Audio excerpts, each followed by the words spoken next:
Nous allons réaliser une parade pour éloigner les animaux friands des jeunes feuilles d'arbres que vous venez de planter. Prenez une barre de type coffrage à béton et 3 baguettes taillées en pointe à chaque extrémité. Brossez et meulez éventuellement votre barre pour la débarrasser des salissures ou de la rouille pouvant nuire à la bonne qualité de vos soudures.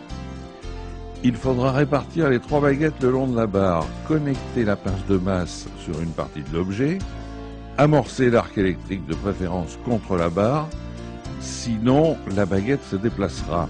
La deuxième baguette doit être soudée perpendiculairement, calez la barre pour obtenir un bon angle. Si vous demandez à un tiers de vous aider, n'oubliez pas qu'il doit lui aussi protéger ses yeux, ses mains et ses vêtements.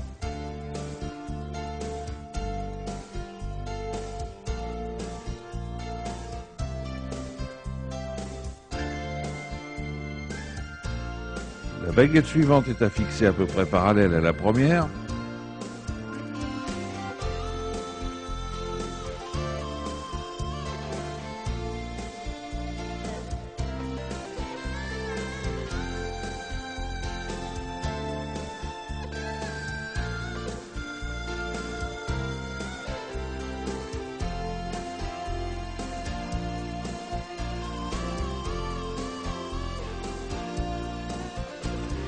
Vous n'avez plus qu'à mettre en situation.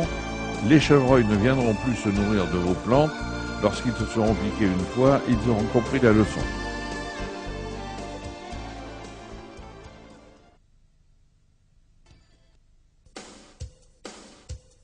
Vous n'aurez besoin que de 2 fers plats et d'une volute pour réaliser cette potence du plus bel effet.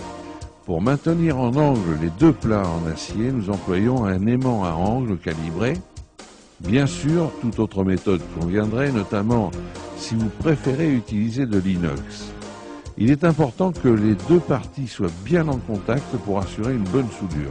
Connectez la pince de masse à une extrémité, vérifiez la qualité de vos électrodes qui doivent être conservées à l'abri de l'humidité.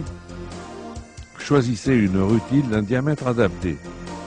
Reportez-vous au tableau qui explique dans la première partie de ce DVD la relation entre l'épaisseur de l'objet à souder et le diamètre de l'électrode.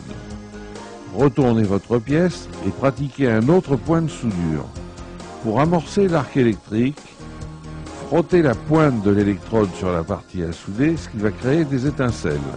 En éloignant l'électrode de quelques millimètres, l'arc se manifeste par une vive lumière blanche. C'est pourquoi il faut impérativement se protéger les yeux. Le métal et l'électrode entrent en fusion pour ne former plus qu'un seul élément.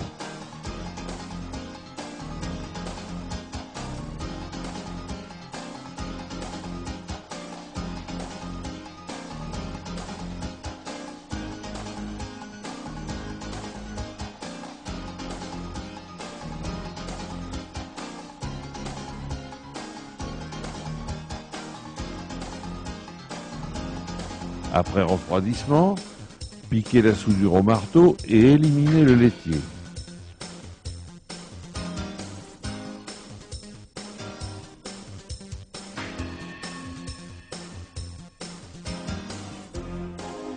Un peu de meulage fera disparaître les traces excédentes. Votre support est terminé. Il faudra toutefois le protéger de la rouille.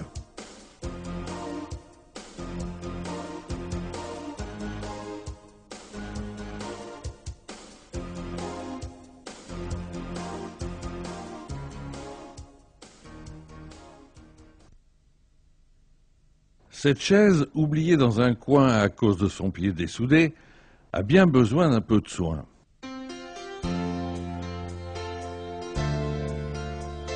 Commencez par mettre à nu le métal des parties à ressouder, pieds et structure.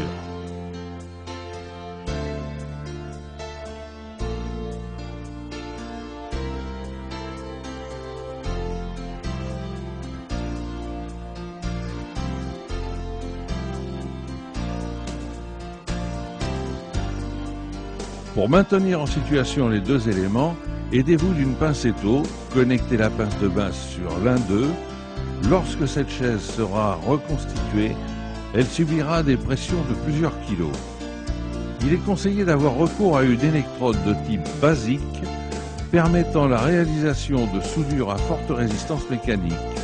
Respectez bien la polarité demandée, car c'est celle de l'électrode qui commande. Commencez par un point de soudure sur chaque partie, l'ensemble devient solidaire et est plus facile à manipuler. Amorcez l'arc électrique. Une forte lumière blanche apparaît. Continuez à regarder à travers l'écran du masque pour protéger vos yeux. Déplacez lentement l'électrode tout en la rapprochant pour conserver la même distance entre sa pointe et le métal. C'est ce que l'on nomme la longueur d'arc. Agissez par petits cordons pour ne pas surchauffer le métal.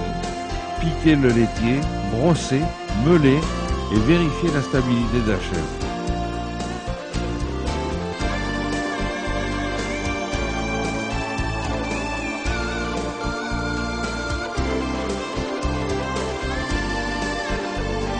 La voici réhabilitée pour la terrasse.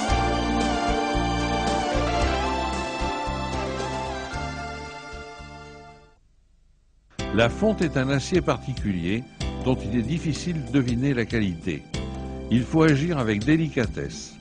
Les parties trop endommagées de ce chenet, victimes de la corrosion et de l'usure, ont été éliminées. Le métal doit être fortement mis à nu par un meulage soigneux. Meulez aussi une partie pour y fixer la pince de masse et assurer le contact.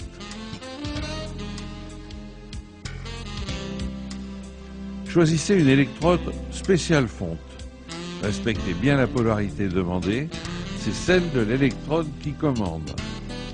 Amorcez l'arc électrique par un court contact de l'électrode contre le métal, reculez-la de quelques millimètres et réalisez des cordons courts pour éviter une montée en température trop élevée, provoquant un trop rapide du cordon et la formation de fissures. Sans attendre le refroidissement du métal en fusion, tapotez avec un marteau sur le cordon pour l'étirer et éviter son retrait. Continuez par des séquences de cordons courts et de tapotements continus.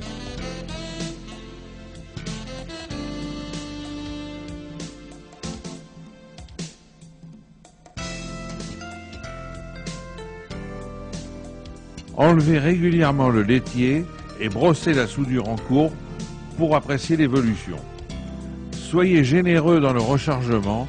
Une fois terminé, meulez les soudures en excès. Votre chenet est prêt pour une seconde vie. Un gratte-botte est destiné à rester à l'extérieur au pied de votre porte. Nous allons donc le réaliser en inox pour qu'il ne rouille pas. Préparez 4 à 5 cornières de même longueur en inox 3 mm, ainsi que les plats qui constituent le cadre. Sur votre plan de travail, répartissez régulièrement les cornières pointe en haut. Présentez les éléments de l'entourage.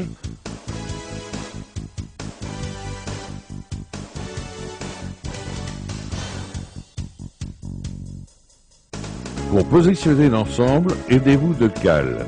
Connectez la pince de masse à un élément métallique du montage. Choisissez une électrode pour l'inox de diamètre adapté à votre travail.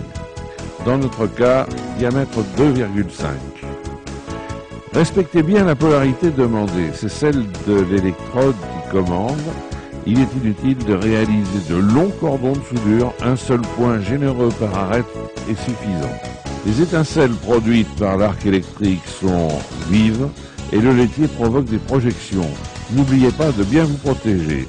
Une fois terminé, il est temps de tester son efficacité.